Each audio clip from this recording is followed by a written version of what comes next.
పత్రికా సంపాదకుడు రామోజీరావు శనివారం నాడు తెల్లవారుజామున అనారోగ్యంతో మృతి చెందారు.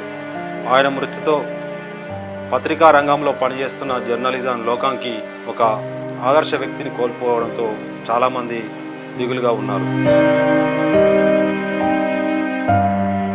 పత్రికా రంగంలో సినీ నిర్మాతగా, ఈటీవీ ఎలక్ట్రానిక్ మీడియా రంగంలో వ్యాపారవేత్తగా స్వయం కృషితో ఎదిగాడు.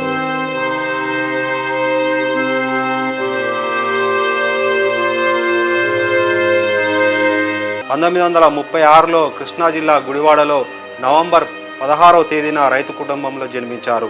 ఆయన అసలు పేరు చెరుకూరి రామయ్య. 87 ఏళ్ల వయసులో రామోజీరావు మృతి తీరని లోటుగా దేశం విదేశాల నుంచి ప్రముఖులు సంతాపం వ్యక్తం చేస్తున్నారు.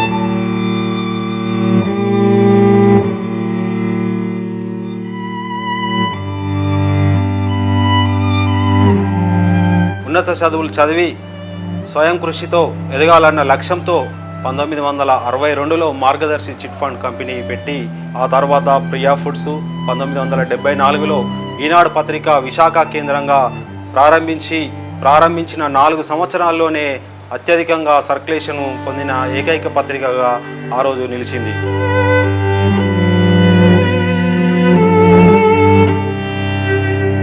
ETV, news today, Mayuri films, Kalanjali, Cherukuri గ్రూప్తో ఎన్నో వ్యాపార రంగాల్లో ఆయన అడిగిడిన ప్రతి రంగంలో కూడా సక్సెస్ సాధించాడు.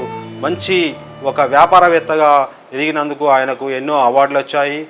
తర్వాత 3 యూనివర్సిటీల నుంచి కూడా డాక్టరేట్లు అవార్డులు వచ్చాయి.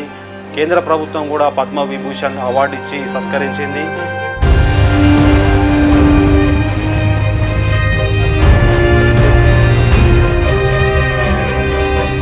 రామోజీరావు ఏదైనా మనసులో అనుకుంటే అది ఫలితం పొందే వరకు దాని యొక్క వెంబడి ఉండి శిక్షణ నైపుణ్యంలో జర్నలిజంలో ఈనాడు జర్నలిజం ప్రారంభించి జర్నలిజంలో రాణించాలనుకున్న యువ జర్నలిస్టులకు ఆయన ఎంతో మార్గదర్శకంగా నిలిచారు.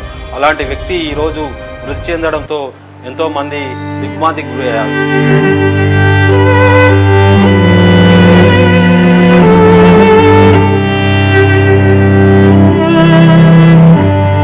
రాజకీయ రంగంలో ఎలాంటి అవకాశాలు ఉన్నా వారికి ప్రోత్సాహం కల్పిస్తూ రాజకీయం పేద ప్రజలకు సేవ చేయాలన్న లక్ష్యంతో వారికి మంచి మంచి పథకాలను కూడా ఆయన సూచించిన సందర్భాలు కూడా ఉన్నాయి.